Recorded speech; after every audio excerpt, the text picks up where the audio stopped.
المصطفى أما بعد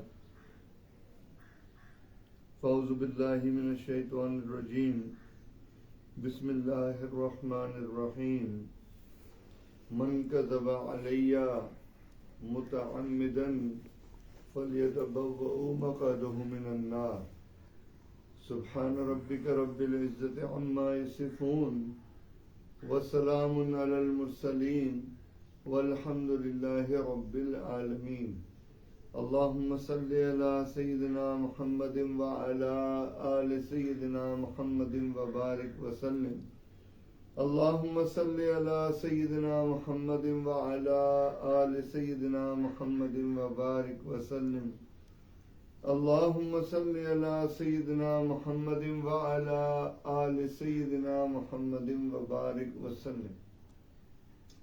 اللہ کے محبوب صلی اللہ علیہ وسلم نے فرمایا من کذب علیہ، جس نے جھوٹ باندھا میری ذات کے ساتھ، متعمدن جان بوجھ کے، فلیتبوأ مقعدہ من النار، پس وہ بنا لے اپنا ٹھکانہ آگ میں۔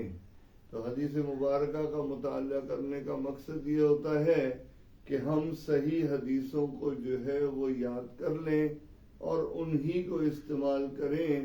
اس کے اندر اپنی طرف سے کسی چیز کی ملاوٹ کرنا یا کوئی ایسی چیز، ایسی بات کو حدیث بنا کے کوٹ کرنا، اس کی بڑی سخت وعید آئی ہے۔ اور رسول اللہ صلی اللہ علیہ وسلم نے فرمایا کہ جس نے میری ذات کے ساتھ جھوٹ باندھا پس وہ اپنا ٹھکانہ آگ میں بنا لے۔ تو ہماری آج کی یہ حدیث کی دوسری کلاس ہے۔ پہلی کلاس میں ہم نے جو ہے وہ 6 حدیثیں پڑھ لی تھی۔ جلدی جلدی ان حدیثوں کو ہم دوہرا لیتے ہیں۔ پہلی حدیث ہم نے پڑھی تھی، عمر بن خطاب رضی اللہ تعالی عنہ سے مروی ہے، فرماتے ہیں کہ رسول اللہ صلی اللہ علیہ وسلم نے فرمایا، قال النبی صلی اللہ علیہ وسلم انما الاعمال بالنیات، کہ اعمال کا دار و مدار جو ہے وہ نیت پر ہے۔ وَإِنَّمَا لِأَمْرٍ مَّا نَوَىٰ، اور جو جس چیز کی نیت کرے گا اس کا اجر اس کو وہی ملے گا۔ وَمَنْ كَانَتْ هِجْرَتُهُ إِلَى الدُّنْيَا يُصِيبُهَا، اور جو دنیا کمانے کی خاطر ہجرت کرے گا اس کا اجر وہی ہے۔ وَامْرَأَتُهُ، اور جس نے کسی عورت کی خاطر يَتَزَوَّجُهَا، تاکہ وہ اس سے شادی کر سکے، فَهِجْرَتُهُ إِلَى مَا هَاجَرَ إِلَيْهِ، تو اس کی ہجرت جو ہے اس کا اجر وہی عورت ہے۔ تو یہ ہم نے پہلی حدیث پڑھی تھی۔ اس کے بعد حدیث نمبر 2 ہم نے پڑھی، عن جابر رضی اللہ تعالی عنہ قال قال رسول اللہ صلی اللہ علیہ وسلم المجالس بالامانہ، کہ مجلس کی بات جو ہے وہ امانت ہے۔ اگر کوئی بات آپ کو کسی مجلس میں کہیں سے پتہ چلی ہے تو اس بات کو بغیر صاحب مجلس کی اجازت کے ہر جگہ بیان کرنے کی اجازت شریعت نہیں دیتا۔ اس لیے جہاں پہ کوئی بات کسی نے آپ سے پرائیویٹ شیئر کی ہے تو اس کو اپنے حد تک محدود رکھیں جب تک وہ اجازت نہ دے دوسروں کو بتانے کی۔ اور تیسری حدیث ہم نے پڑھی، عن ابی ہریرہ رضی اللہ تعالی عنہ قال قال رسول اللہ صلی اللہ علیہ وسلم الحیاء شعبۃ من الایمان، کہ یہ جو حیا ہے یہ ایمان کا ایک حصہ ہے۔ یہ جو شرم اور حیا ہے یہ ایمان کا ایک حصہ ہے۔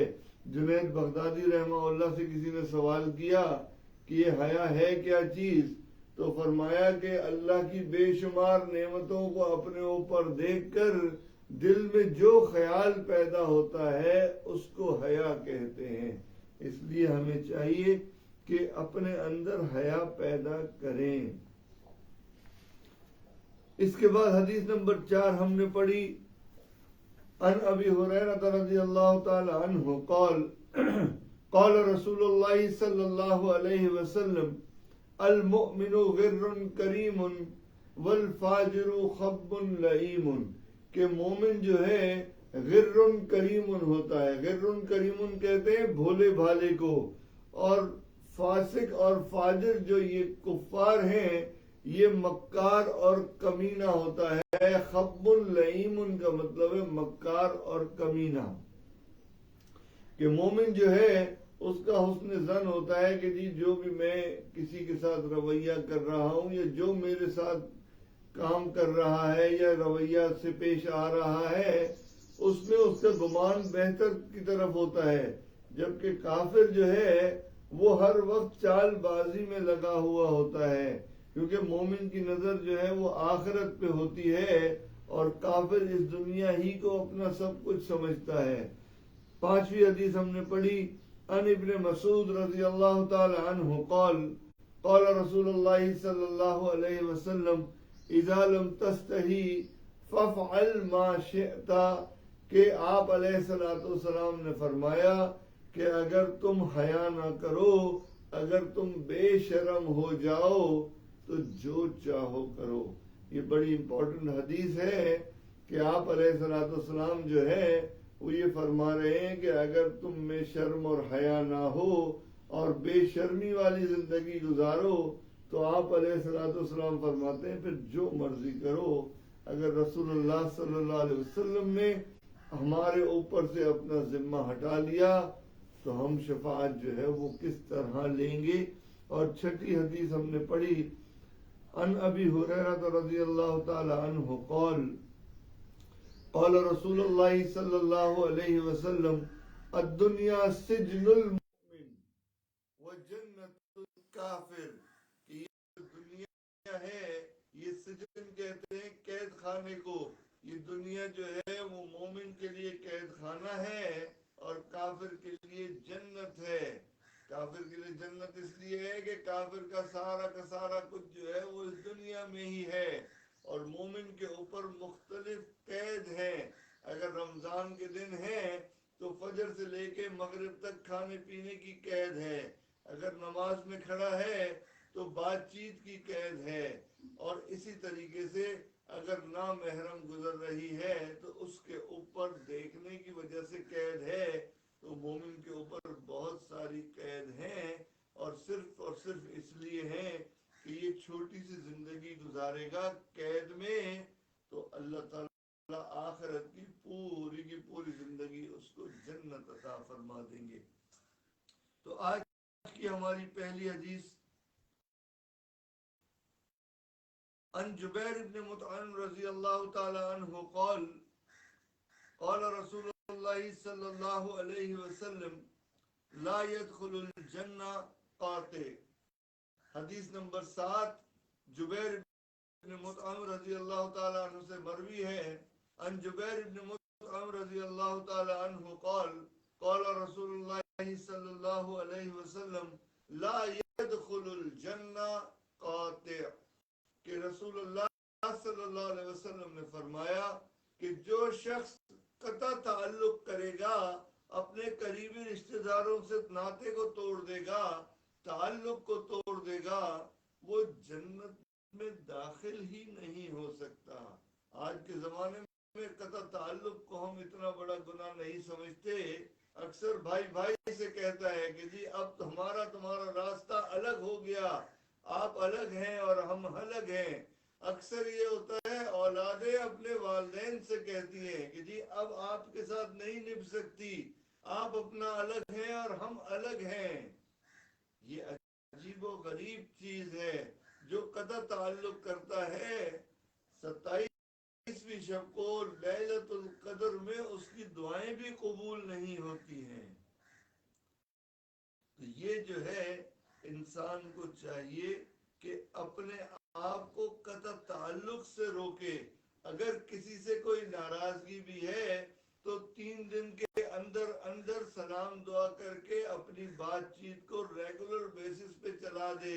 زیادہ عرصے تک قاطع رہنا اپنے آپ کو جنت سے دور کرنا ہے. یہ جو بھائی سے کہتا ہے کہ جی اب تمہارا تعلق ختم ہو گیا، یہ اپنا بھائی سے تعلق ختم نہیں کر رہا ہوتا، اپنا جنت سے ختم کر رہا ہوتا ہے. یہ جو اولادیں اپنے والدین سے کہتی ہیں کہ جی اب ہماری آپ کی نہیں نبھ سکتی، اب آپ کا راستہ الگ ہے، ہمارا راستہ الگ ہے، اب ہمارا آپ سے تعلق نہیں رہے گا. یہ والدین سے تعلق نہیں ختم کر رہے ہوتے، اپنا تعلق جنت سے ختم کر رہے ہوتے ہیں اور جہنم سے بنا رہے ہوتے ہیں. سوچنے کی بات یہ ہے کہ انسان قطع تعلق کرتا کیوں ہے؟ یہ قطع تعلق کرنے کی دو وجوہات ہمارے اکابرین نے بتائی ہیں. قطع تعلق کرنے کی پہلی وجہ یہ ہے کہ انسان کے دل میں ایک روحانی بیماری ہوتی ہے جس کو کہتے ہیں غصہ. انسان کے اندر غصہ آتا ہے، ایگریشن آتا ہے، اور وہ دوسرے پہ غصہ کرتا ہے اور اپنا تعلق توڑ دیتا ہے. اور یہ غصہ اتنی خطرناک چیز ہے، رسول اللہ صلی اللہ علیہ وسلم نے فرمایا الغضب یفسد الایمان. یہ جو غصہ ہے یہ تمہارے ایمان میں فساد ڈال دیتا ہے. تو یہ غصہ جو ہے خطرناک چیز ہے اور اس کو ہم بڑا گناہ بھی نہیں سمجھتے. اکثر لوگ یہ کہتے ہیں کہ جی میرے غصے سے بچ کے رہنا، میرا غصہ بڑا خطرناک ہے، میرا غصہ بڑا تیز ہے. یہ غصہ تیز نہیں ہے، دل کے اندر بیماری بہت زیادہ تیز ہے. اور ہمارے اکابرین فرماتے ہیں کہ جو انسان غصہ زیادہ کرتا ہے اس کے اندر ایک اور روحانی بیماری اس کے دل میں چھپی ہوئی ہوتی ہے اور وہ ہوتا ہے تکبر. یہ تکبر ہی مین چیز ہے. یہ تکبر ہی کی وجہ سے انسان جو ہے وہ غصہ کرتا ہے اور غصہ کر کے اپنے تعلق کو دور کرتا ہے. اور یہ تکبر جو ہے یہ روحانی امراض میں ام الامراض ہے. یہ وہ بیماری ہے جس کی وجہ سے اللہ تعالیٰ جو ہے اس مومن سے محبت کرنا چھوڑ دیتے ہیں جس کے دل میں تکبر ہوتا ہے. اللہ تعالیٰ قرآن پاک میں ارشاد فرماتے ہیں ان اللہ یحب المتکبرین، کہ اللہ تعالیٰ ان سے محبت نہیں کرتے جو تکبر کرتے ہیں. تو پتہ چلا محبت نہیں کرتے تو پھر نفرت کرتے ہیں. اس لیے ہمیں چاہیے کہ اپنے اس تکبر کی بیماری کو دور کریں اور غصے کو کم کریں تاکہ لوگوں سے قطع تعلق کم ہو. تو حدیث مبارکہ لا يدخل الجنہ قاطع، کہ وہ شخص جنت میں داخل نہیں ہوگا جو قطع رحمی کرتا ہوگا.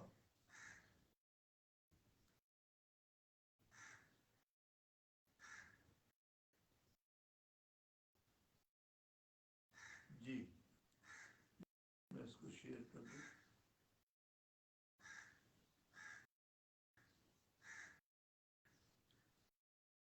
جی حدیث نمبر 8 عن ابن عمر رضی اللہ تعالی عنہ قال قال رسول اللہ صلی اللہ علیہ وسلم الظلم ظلمات یوم القیامہ، کہ ظالم قیامت کے دن اندھیروں میں ہوگا. الظلم ظلمات یوم القیامہ.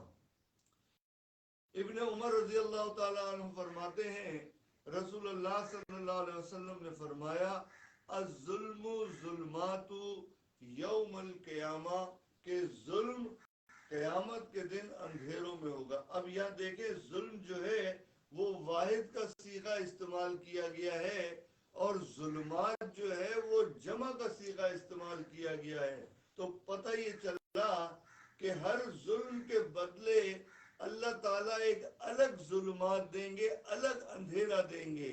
یہ آج لائٹ چلے جاتی ہے، بلیک آؤٹ ہو جاتا ہے، ہر چیز اندھیرے میں ڈوب جاتی ہے. اور یہ جس ظلمات اور تاریکی کی بات ہو رہی ہے یہ قیامت کے دن کی تاریخی ہوگی، جہنم کی تاریخی ہوگی. تو یہ تاریخی جو ہے وہ بہت سخت ہوگی. عمل صالح جو ہے، نیک اعمال جو ہے وہ نور کی طرح ہوتے ہیں، وہ چمکتے ہیں، جبکہ ظلم جو ہے وہ اندھیرے کی طرح ہوتا ہے. انسان جب اپنے ملازمین پہ ظلم کرتا ہے تو ہر ظلم کے بدلے اس کو ایک الگ گناہ ملے گا. اکثر یہ ہوتا ہے کہ شوہر جو ہے اپنی بیوی پہ ظلم کرتا ہے. بیوی پہ جتنا ظلم کرے گا ہر ظلم کے بدلے اس کو الگ ظلمت ملے گی, الگ اس کو گناہ ملے گا. یہ ظلمات جو ہے نا یہ شدائد کے اوپر جو ہے وہ دلیل کرتا ہے. اولاد جو ہے والدین بوڑھے ہو جاتے ہیں, کمزور ہو جاتے ہیں, اولاد والدین پر ظلم کرتی ہے, مختلف قسم کی ایسی فرمائشیں کرتی ہے جو والدین پورا کرنے سے قاصر ہوتے ہیں, اور پھر ان پہ وہ ظلم یہ کرتی ہے, یا بات چیت چھوڑ دے گی یا گھر میں آنا جانا چھوڑ دے گی. یہ جو ظلم ہے اس کی سزا بہت شدید. تو پتہ چلا الظلم ظلمات یوم القیامہ.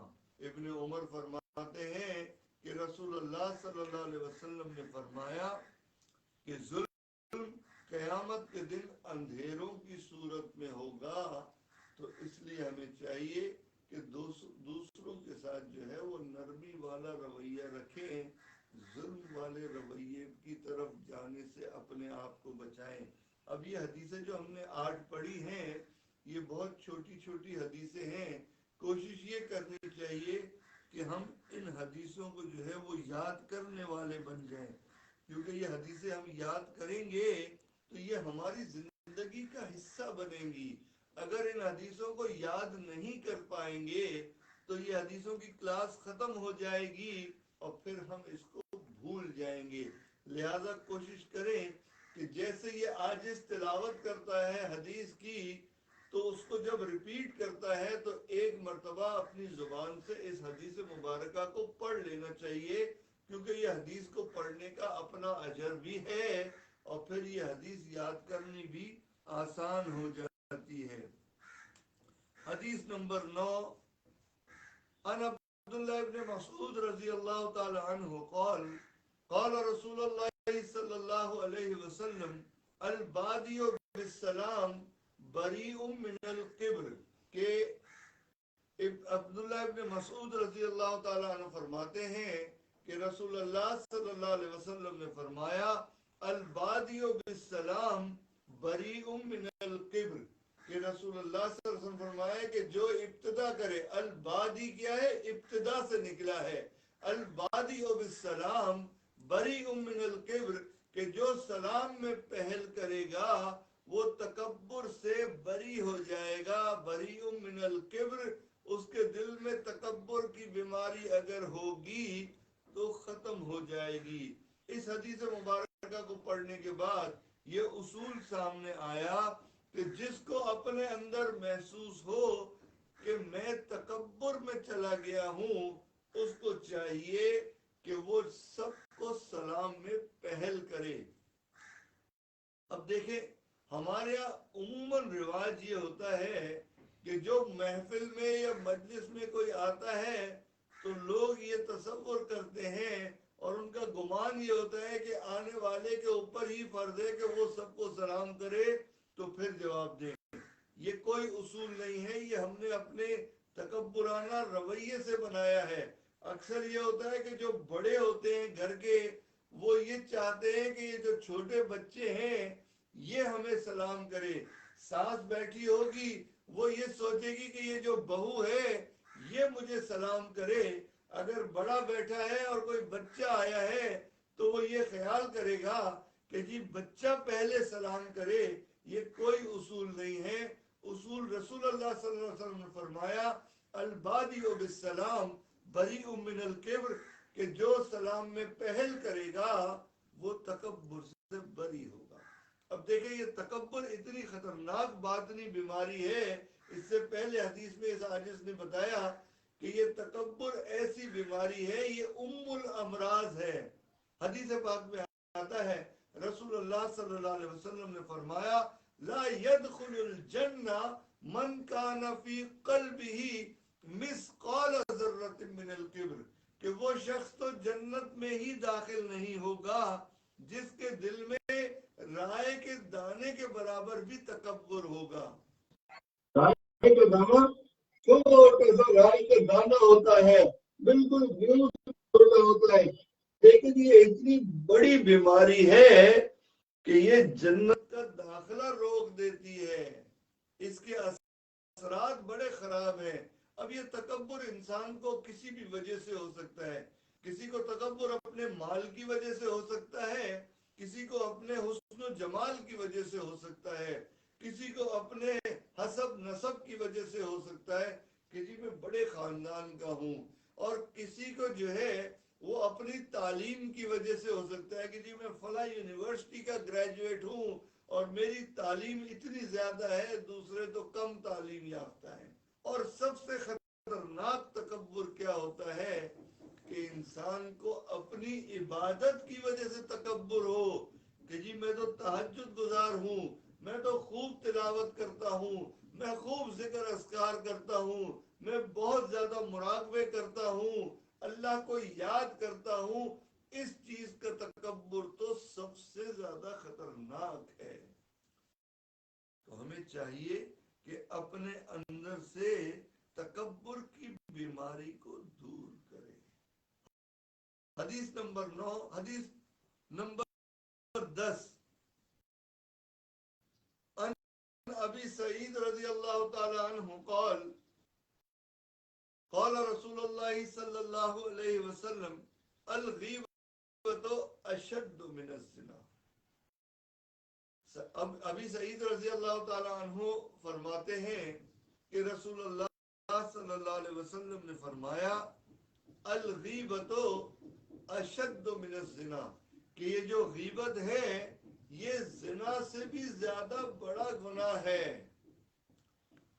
ہم زنا کو بہت بڑا گناہ سمجھتے ہیں اور غیبت ہمارے اس میں کوئی گناہ ہے ہی نہیں۔ غیبت کیا ہے؟ غیبت کی ڈیفینیشن یہ ہے کہ انسان کسی کے پیٹھ پیچھے وہ بات کرے جو بات اس کے سامنے کی جائے تو اس کو پسند نہ آئے۔ غیبت کہتے ہیں ہر اس بات کو کہ جو آپ کسی کے غیر موجودگی میں اس کے بارے میں کریں اور وہ بات اگر اس کے سامنے کی جائے تو اس کو پسند نہ آئے، یہ غیبت ہے۔ آج کے زمانے میں ہم نے یہ غیبت کو تو ایک گپ شپ بنا دیا ہے، کبھی کسی کے بارے میں کوئی کمنٹ کر رہے ہوتے ہیں اور کبھی کسی کے بارے میں کمنٹ کر رہے ہوتے ہیں، ہمیں یہ اندازہ نہیں ہوتا کہ اس کا اور اس کے رب کا کیا کانٹیکٹ ہے، کیا ریلیشن شپ ہے، کیا تعلق ہے، اور ہم اس کے بارے میں غلط گمان سے باتیں کر رہے ہوتے ہیں۔ اور غیبت و اشد من الزنا، اور غیبت جو ہے وہ زنا سے بھی بڑا گناہ۔ ہم سمجھتے ہیں زنا تو بہت بڑا گناہ ہے، زنا کریں گے تو پتہ نہیں کیا ہو جائے گا، لیکن محدثین نے لکھا الغیبت اشد من الزنا، کہ زنا کا جو گناہ ہے یہ واقعی بہت بڑا گناہ ہے، لیکن جو زنا کرنے والا ہے اگر یہ اپنے اللہ سے توبہ کر لیتا ہے، سچی پکی توبہ کرتا ہے، آئندہ زنا نہ کرنے کا ارادہ کرتا ہے اور اپنے ارادے میں پکا ہوتا ہے، اللہ رب العزت اس کو معاف فرما سکتے ہیں۔ لیکن جس نے کسی کی غیبت کی ہوگی، جب تک اس سے معافی نہیں مانگ لے گا اللہ تعالیٰ اس کو معاف نہیں فرمائیں گے۔ اس لیے زنا جو ہے اس سے بڑا گناہ جو ہے وہ یہ غیبت کا ہے،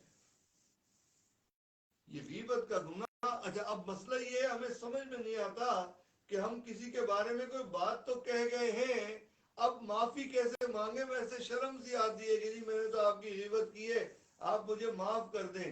اس کا طریقہ ہمارے اکابرین نے فرمایا کہ جب کبھی ملاقات ہو اور کسی کی غیبت کی ہو تو اس سے سلام دعا میں جانے سے پہلے یہ کہہ دے کہ بھائی اگر کوئی بات میری منہ سے نکل گئی ہو آپ کے بارے میں تو آپ مجھے معاف کر دیں، میں بھی آپ کو معاف کرتا ہوں۔ تو اس لیے جو ہے یہ غیبت جو ہے یہ زنا سے بھی زیادہ بڑا گناہ ہے، اس لیے انسان کو چاہیے کہ غیبت سے اپنے آپ کی حفاظت فرمائے۔ حدیث نمبر 11، ان ابی مالک الاشعری رضی اللہ تعالی عنہ قال قال رسول اللہ صلی اللہ علیہ وسلم الطہور شطر الایمان، الطہور شطر الایمان، یہ جو پاکی ہے یہ ایمان کا آدھا حصہ ہے. طہارت جو ہے یہ ایمان کا آدھا حصہ ہے. اب دیکھیں طہارت کیا چیز ہے؟ طہارت ہے ہماری پاکیزگی، ہماری پاکی.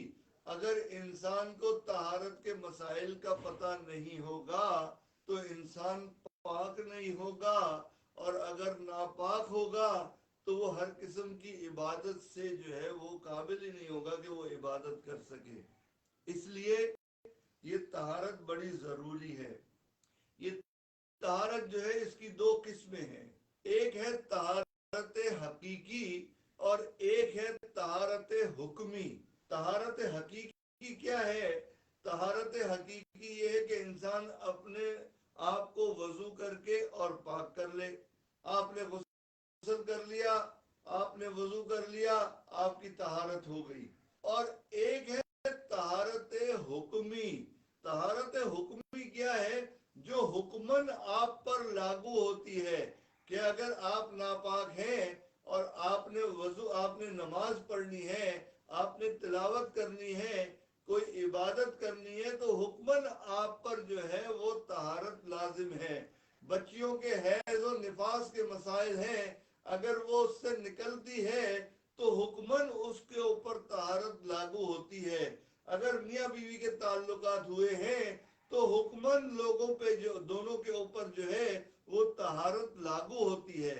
تو ایک ہے طہارت حقیقی اور ایک ہے طہارت حکمی. امام غزالی رحمہ اللہ فرماتے ہیں کہ طہارت صرف یہ نہیں ہے کہ انسان ظاہری اعضاء کو پاک کر لے، بلکہ اصل طہارت جو ہے وہ تو باطنی طہارت ہے. تو پتہ چلا طہارت کے دو پہلو بھی ہیں، ایک ظاہری طہارت اور ایک باطنی طہارت. ظاہری طہارت کیا ہوتی ہے؟ ظاہری طہارت کہتے ہیں کہ انسان جو ہے اپنے اعضاء کو دھو لے. آپ نے وضو کر لیا، آپ نے غسل کر لیا، ظاہری طہارت ہو گئی. اور ایک ہے طہارت باطنی کہ اپنے باطن سے تمام کے تمام روحانی امراض کو نکال کے باہر کر دینا. تکبر کو باہر کر دینا، حسد کو باہر کر دینا، کینے کو باہر کر دینا، بخل کو باہر کر دینا، غصے کو باہر کر دینا.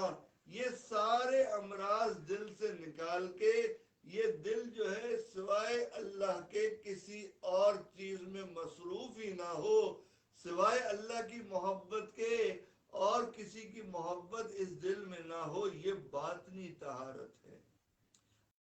آج کے زمانے میں والدین اتنے مصروف ہو جاتے ہیں کہ بچیاں جوان ہو جاتی ہیں اور ان کو طہارت کے مسائل بتانے کی عادت ہی نہیں ہوتی. اکثر کیا ہوتا ہے، شرماتے ہیں لوگ ایک دوسرے سے. شرمانا الگ چیز ہے، لیکن انسان کی طہارت کا مسئلہ ہے. اگر بچی یا بچہ بلوغت پہ آ جائیں تو اس کو پراپر ہمیں گائیڈ کرنا چاہیے کہ جی یہ طہارت کیسے ہوگی اس کی. اگر ہم نے گائیڈ نہیں کیا اور وہ پاک ہی نہ ہو پایا، اس کی عبادت نہیں ہوگی. اس لیے ہمیں چاہیے کہ ہم اپنی اولادوں کی طہارت کے اوپر جو ہے پراپر گائیڈنس ان کو دیں، پراپر انفارمیشن دیں کہ جو اس نے پاک کیسے ہونا ہے. شرعی طور پہ بھی اور دوسرے عام معاملات میں بھی پاکی ناپاکی کا خیال رکھنا بڑا ضروری ہے. اور انسان کو لازم یہ علم ہونا چاہیے کہ جی میں کس وقت پاک ہوں گا اور کس طرح میں پاک ہوں گا. یہ پاکی ناپاکی بڑی ضروری ہے. تو حدیث نمبر 12 آج کی ہماری آخری حدیث، ان ابن عمر رضی اللہ تعالی عنہ قال قال رسول اللہ صلی اللہ علیہ وسلم الاقتصاد فی نفقتی نصف المعیشہ. ابن عمر رضی اللہ تعالی عنہ فرماتے ہیں رسول اللہ صلی اللہ علیہ وسلم نے فرمایا الاقتصاد فی نفقتی نصف المعیشہ، کہ خرچ میں میانہ روی اختیار کرنا آدھی آمدنی ہے. مطلب یہ ایسے محسوس ہوتا ہے جیسے رسول اللہ صلی اللہ علیہ وسلم جو ہے وہ صحابہ کو مینجمنٹ سسٹم سکھا رہے ہیں. آج ہم یونیورسٹیز میں اپنے بچوں کو جو ہے وہ مینجمنٹ سائنسز سیکھنے کے لیے بھیجتے ہیں, اور آپ علیہ الصلوۃ والسلام نے ہر طرح سے صحابہ کی تربیت فرمائی. چنانچہ آپ علیہ الصلوۃ والسلام نے فرمایا کہ جتنا آپ کی آمدنی ہو اپنے اخراجات کو اس کے ساتھ بیلنس رکھیں. اگر یہ بیلنس آؤٹ ہوگا, اخراجات زیادہ ہوں گے اور آمدنی کم ہوگی, تو انسان کے اوپر پریشانی آئے گی. اور اس پریشانی سے بچنے کے لیے رسول اللہ صلی اللہ علیہ وسلم نے فرمایا کہ اپنے خرچ میں میانہ روی اختیار کریں. یہ نہ ہو کہ دوسروں کی دیکھا دیکھی اپنے اخراجات کو اتنے بلند کر دیے جائیں کہ وہ اپنی کمائی سے بھی زیادہ ہو, اور انسان ہر وقت کسی نہ کسی کے آگے جو ہے وہ مانگتا ہو کہ جی مجھے کچھ دے دو تاکہ میں اپنے اخراجات پورے کروں. تو اس حدیث مبارکہ سے پتہ چلا کہ یہ خرچ میں میانہ روی اختیار کرنا بڑا ضروری ہے. اچھا, یہ جو انسان اخراجات کو بڑھا دیتا ہے اور اپنی آمدنی اتنی بڑھ نہیں پاتی, اس کی وجہ سے ہمارے اکابرین نے فرمایا اس کے دل میں دو روحانی بیماریاں پیدا ہوتی ہیں.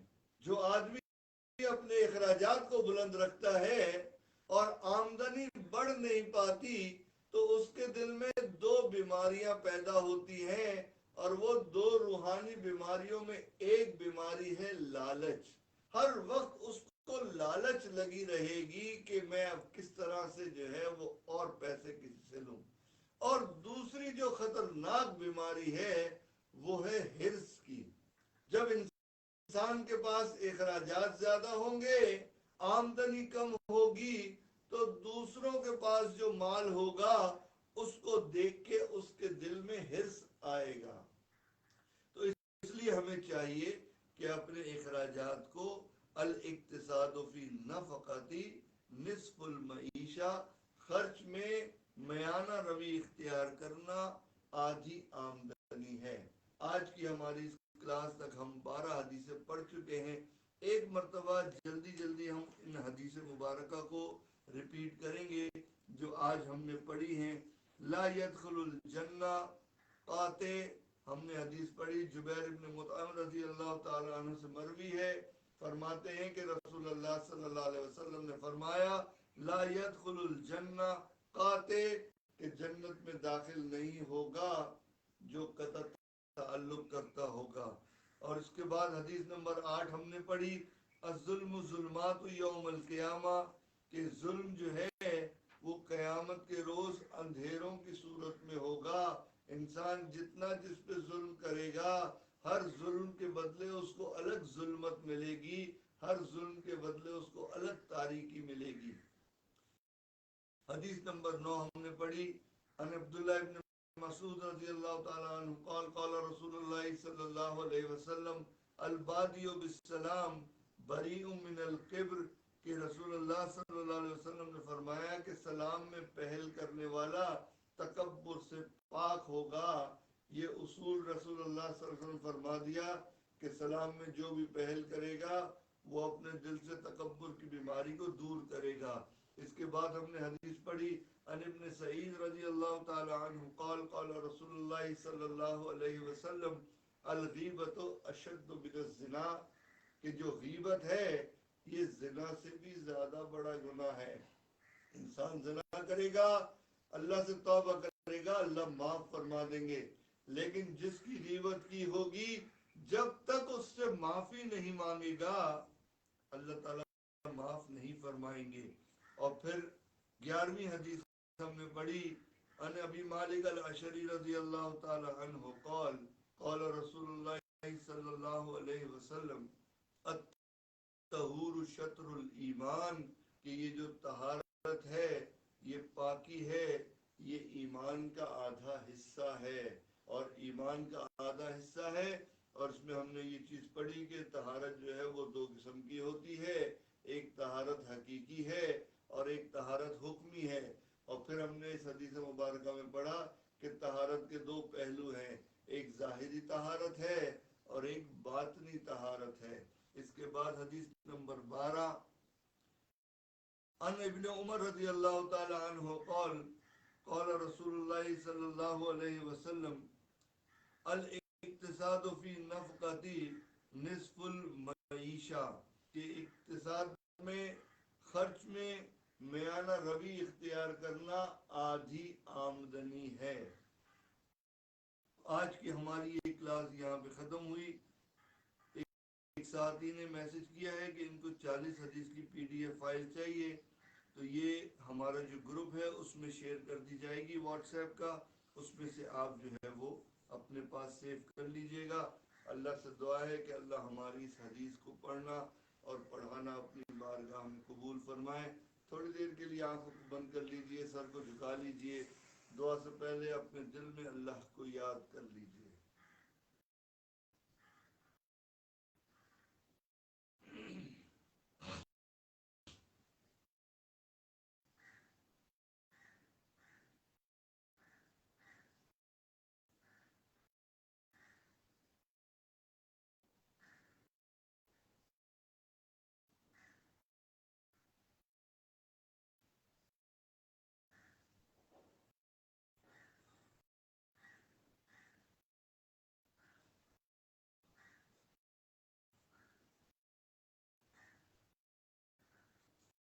کس سے مانگیں کہاں جائیں، کس سے کہیں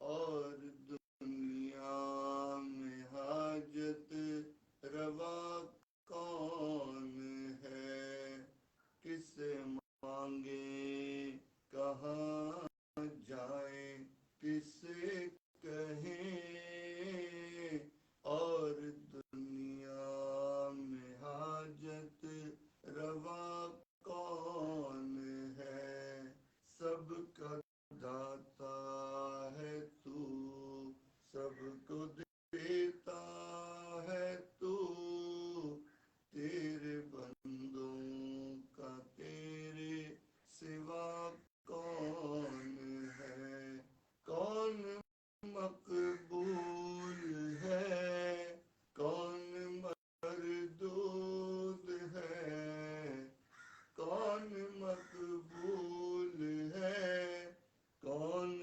مردود ہے، بے خبر کیا خبر تجھ کو کیا کون ہے، جب تلیں گے عمل سب کے میزان پر، جب تلیں گے عمل سب کے میزان پر، تب کھلے گا کہ کھوٹا کھرا کون ہے، کس سے مانگے کہاں جائیں، کس سے کہیں اور دنیا میں حاجت روا کون ہے۔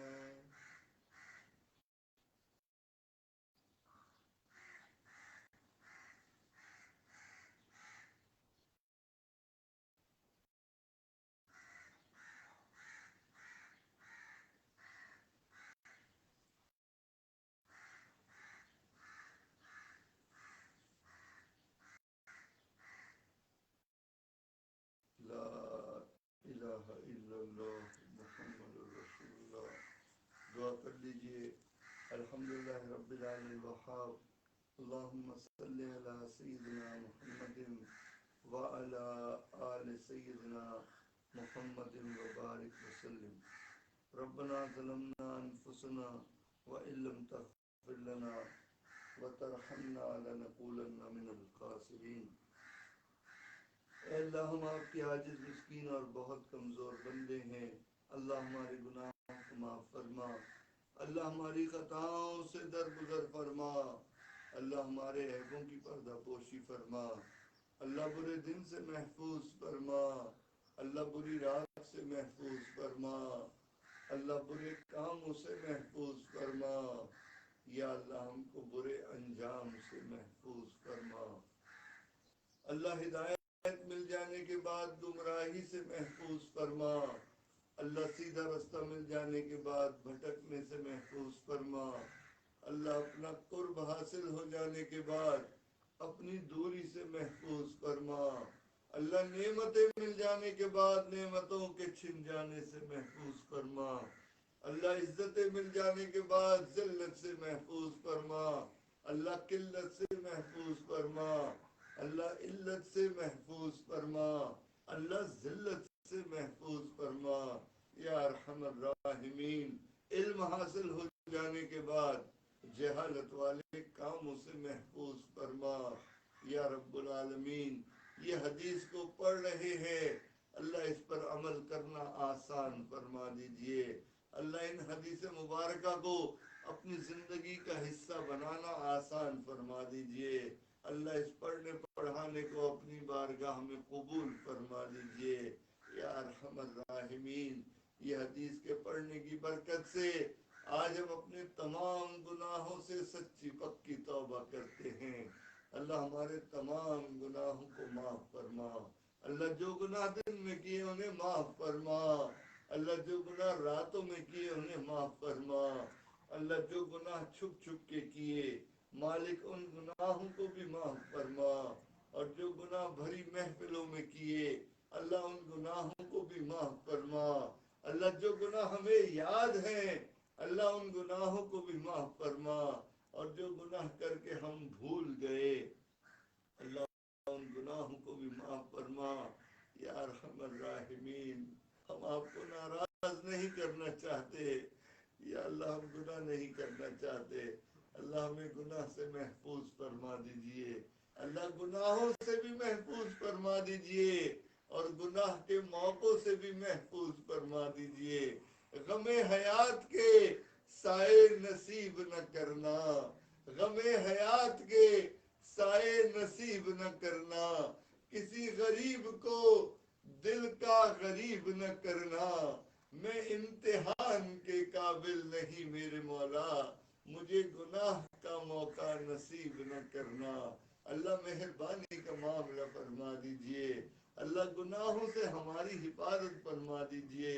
یا رب العالمین، جس فقیر نے روٹی کا سوال کرنا ہوتا ہے اللہ اس کے لیے ایک در بند ہوتا ہے وہ دوسرے پہ چلا جاتا ہے، اللہ دوسرا در بند ہوتا ہے وہ تیسرے پہ چلا جاتا ہے، اللہ مسئلہ تو ہمارا ہے، اللہ ہمارا آپ کے سوا اور کوئی نہیں ہے، اللہ ہمارا آپ کے سوا اور کوئی نہیں ہے، اللہ کس سے مانگے ہم کہاں جائیں، اور دنیا میں حاجت روا کون ہے، سب کا داتا ہے تو، سب کو دیتا ہے تو، تیرے بندوں کا تیرے سوا کون ہے، اللہ رحمت کی نگاہ ڈال دیجئے، اللہ تیری ایک نگاہ کی بات ہے، ہماری زندگی کا سوال ہے، اللہ مہربانی کا معاملہ فرما دیجئے، اللہ آپ کے محبوب صلی اللہ علیہ وسلم نے فرمایا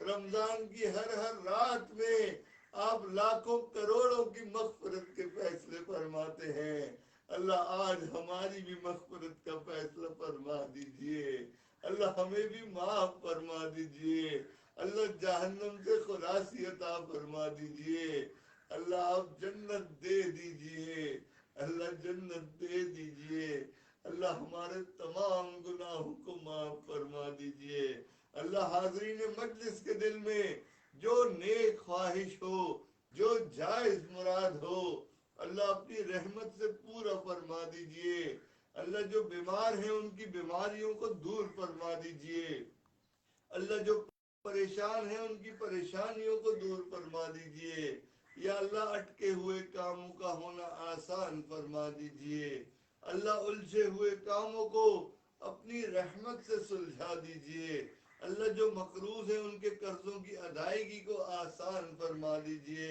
یا اللہ جو گھریلو ناچاکیوں کی وجہ سے پریشان اللہ ان کی پریشانیوں کو دور فرما دیجئے، اللہ جو کام کاروبار کی وجہ سے پریشان اللہ ان کی پریشانیوں کو بھی دور فرما دیجئے. اللہ جو اپنے گناہوں کی وجہ سے پریشان، اللہ ان کی پریشانیوں کو بھی دور فرما دیجئے. اللہ بچہ جب پریشان ہوتا ہے ماں باپ کی طرف دوڑتا ہے، اور بندہ جب پریشان ہوتا ہے پروردگار کی طرف لوٹتا ہے. اے بے کسوں کی دستگیر، اے ٹوٹے دلوں کو تسلی دینے والے، اے خالی جھولیوں کو بھر دینے والے، اے مشکل میں پڑے ہوں کو مشکل سے نکال دینے والے، اللہ اپنی رحمت کی نگاہ ڈال دیجئے. یا ارحم الراحمین، امت مسلمہ کی حفاظت فرما دیجئے. اللہ ہمارے تینوں حرم کی حفاظت فرما دیجئے. اللہ ہمارے اس ملک کی حفاظت فرما دیجئے. اللہ ملک کے محافظوں کی حفاظت فرما دیجئے. یا رب العالمین، پورے ملک میں انتشار ہے، یا اللہ افراتفری سی لگی ہوئی ہے، اللہ رحم فرما دیجئے.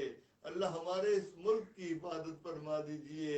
یا رب العالمین، برکتوں سے آباد فرما دیجئے. اللہ دنیا جہاں کی برکتیں اس ملک میں عطا فرما دیجئے.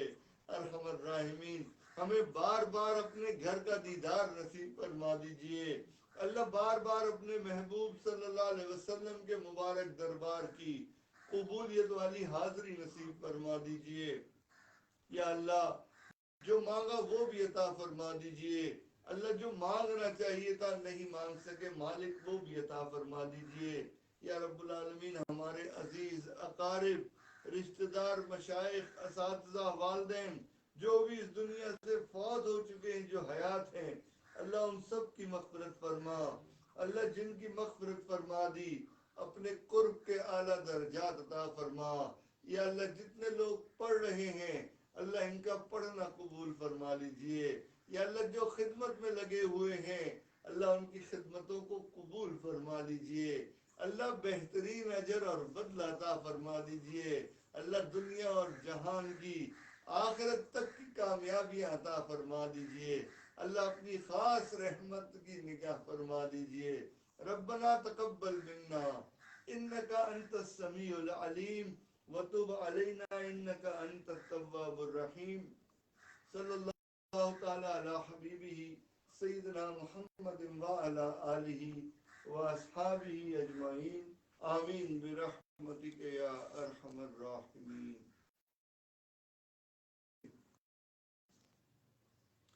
اگلے ہفتے سے یہ جو کلاس ہے یہ شروع ہوگی 2 بجے.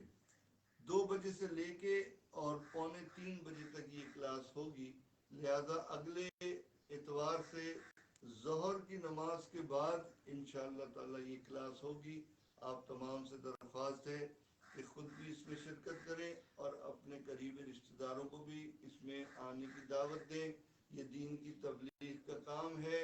آپ علیہ السلام کے فرامین ہیں جو لوگوں تک پہنچتے ہیں، اور جس نے یہ دوبارہ سننا ہو تو ہمارے فیس بک پیج پر بھی یہ لائیو براڈ کاسٹ ہوتا ہے، تو وہاں بھی جا کے دیکھ سکتے ہیں. گروپ پہ جو ہے وہ فیس بک کا لنک شیئر کر دیا جائے گا. جزاکم اللہ خیر و احسن الجزا. السلام علیکم ورحمۃ اللہ وبرکاتہ.